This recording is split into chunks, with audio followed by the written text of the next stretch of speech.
नमस्कार मित्रों, हम वास्तुशास्त्र की सीरीज़ पढ़ रहे हैं।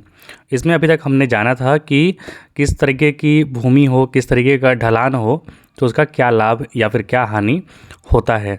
आज हम एक नक्शे के माध्यम से जानेंगे कि उसका मेन गेट हम कैसे डिसाइड करते हैं कि वो लाभ वाले जोन में है या फिर हानि वाले जोन में है। हालांकि ये जो बताऊंगा मैं जोन बताने, वो अभी तक हमने पढ़ा नहीं है किताब पुस्तक से। वो पुस्तक में आगे हम एपिसोड में पढ़ेंगे, लेकिन बस इंटरेस्ट के लिए कि हम एटलीस्ट कैसे नक्शा पे लगाते हैं, उसके लिए एक नक्शा के माध्यम से मैं आपको बता रहा हूँ। सामने आपको दिख रहा है एक 30 फीट बाई 34 फीट का प्लॉट। इसको साधारण तरीके से समझाने के लिए मैं A4 साइज़ पेज पर बनाकर आपको समझाता हूँ। आइए समझते हैं।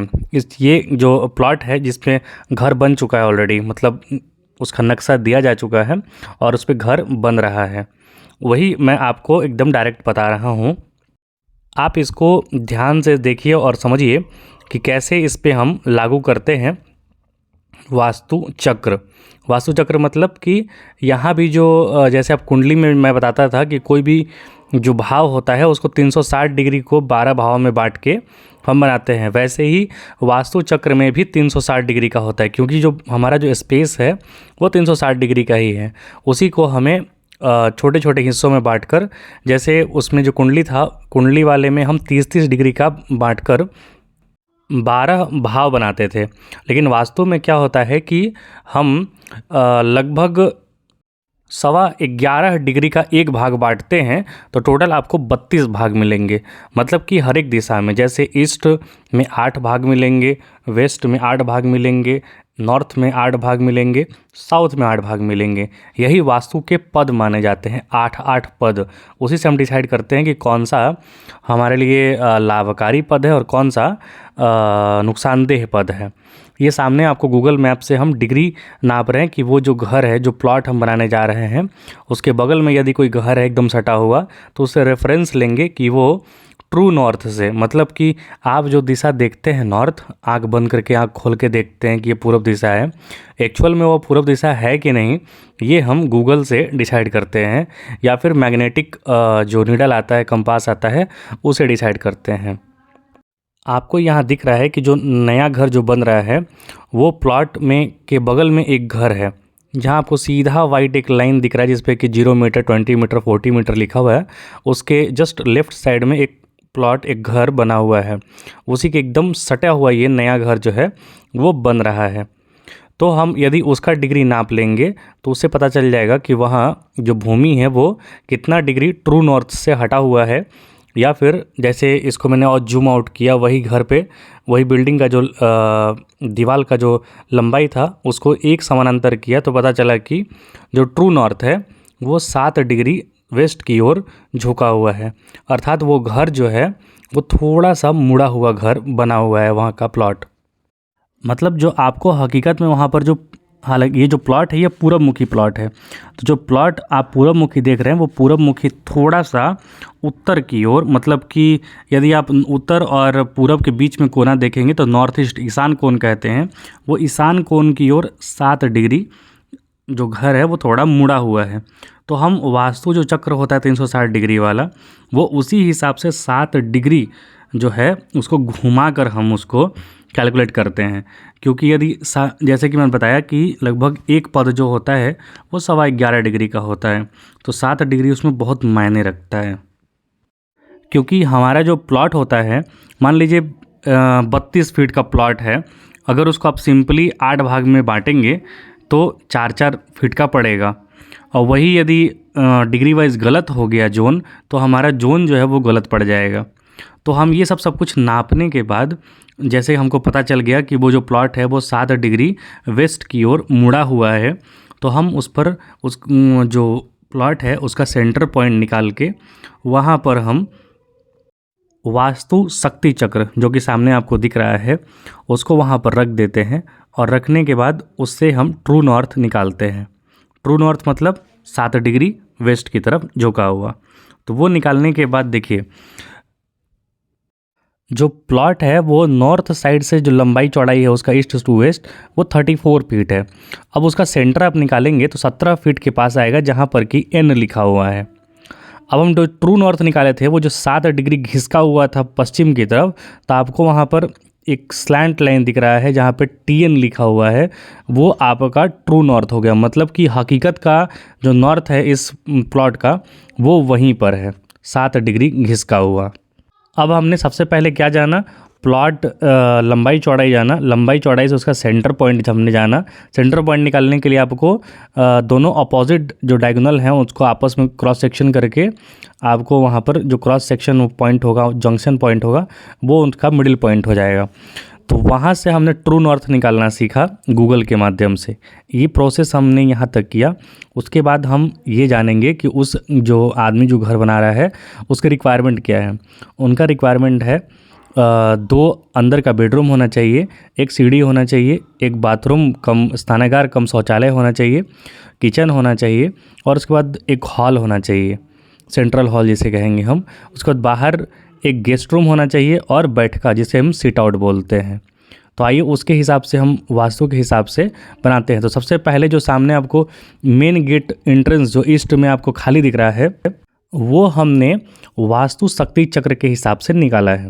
वो कैसे निकाला है कि जब वास्तु शक्ति चक्र यहाँ पर बैठाया गया तो उसमें पता चला कि जो E3 और E4 जोन, याद रखिए ईस्ट में 2 बहुत अच्छे जोन होते हैं, एक E3 और एक A4।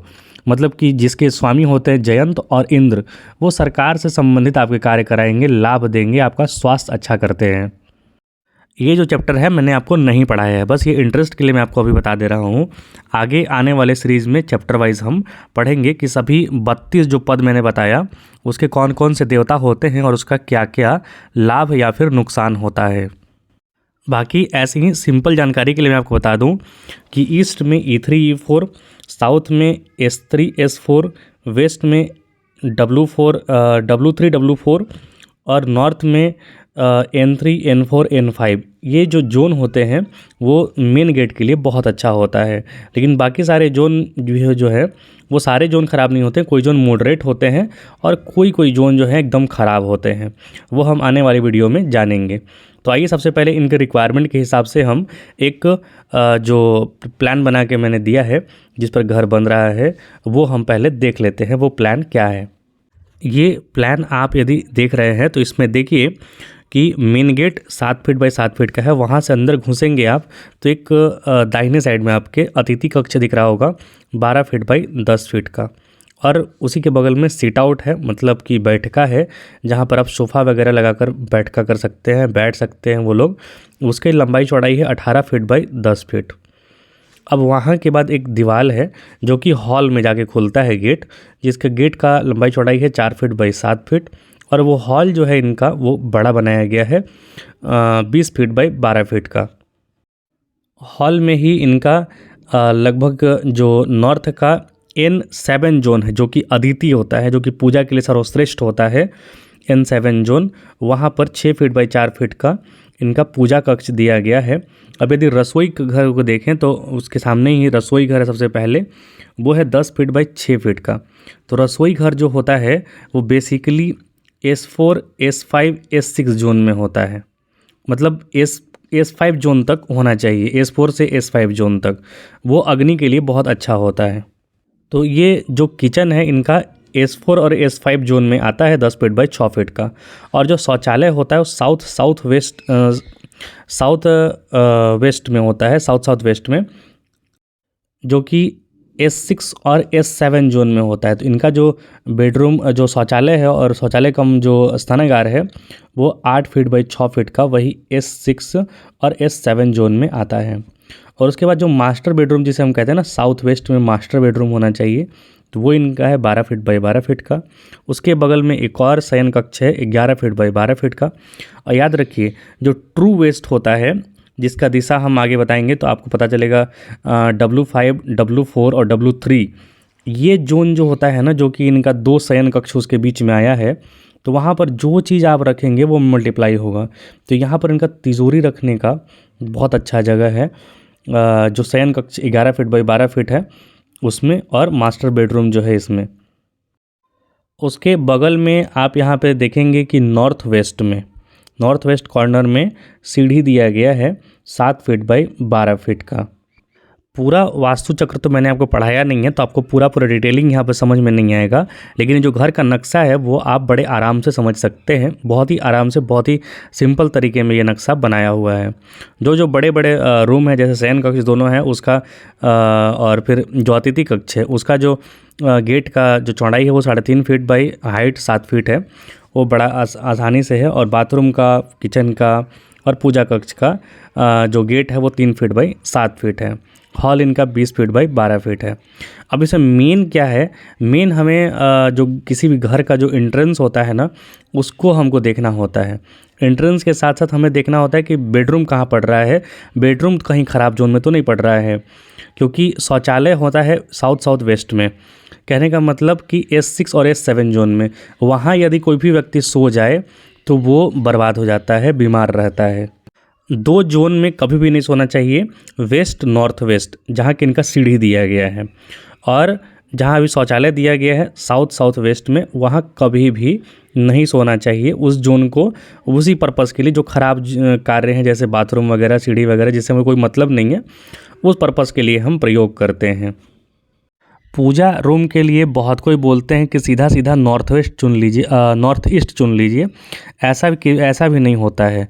नॉर्थ जो होता है उसमें N7 जोन के देवता होते हैं अदिति, N8 जोन के देवता होते हैं अदिति, माफ़ कीजिए, N7 के अदिति और N8 के दिति।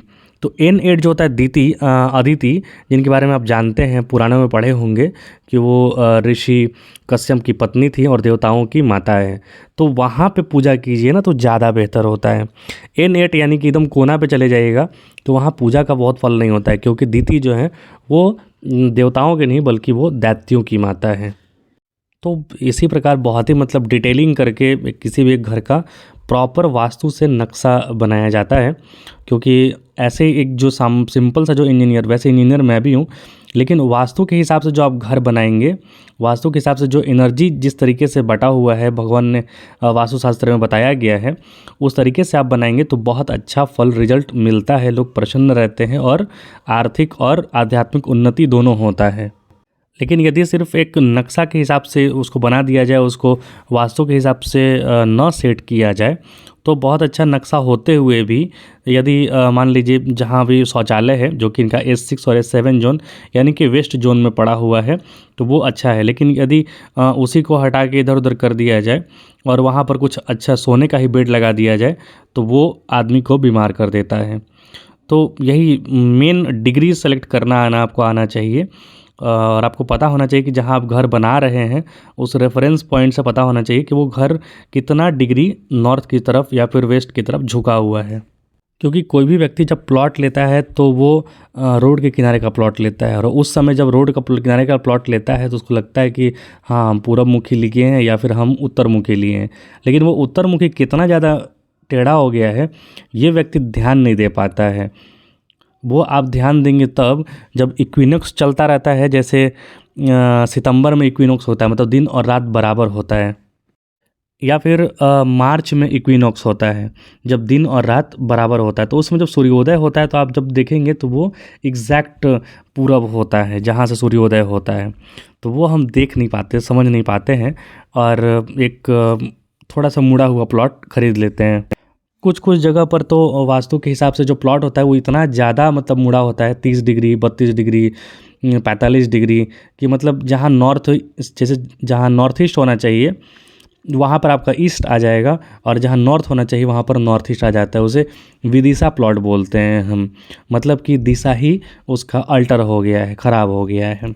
वैसे प्लॉट पर तो घर बनाना नहीं चाहिए, लेकिन यदि ऑप्शन नहीं बचता है तब उसका उपाय करके घर बनाना चाहिए, उसके अनुसार उसको ढाल के बनाना चाहिए। वो हम आने वाले सीरीज़ में एपिसोड बाय एपिसोड पढ़ेंगे धीरे धीरे, क्योंकि एक ही वीडियो में आप सब पढ़ लीजिएगा तो ओवरफ्लो हो जाएगा। तो ये वर्ष का अंत 2023 इस प्रकार हुआ इस नक्शे के साथ, और मिलेंगे अगले वर्ष 2024 में कुछ और जानकारियों के साथ। चैनल को लाइक और सब्सक्राइब जरूर करें। धन्यवाद, और नए वर्ष की हार्दिक शुभकामनाएं आपको। राम राम।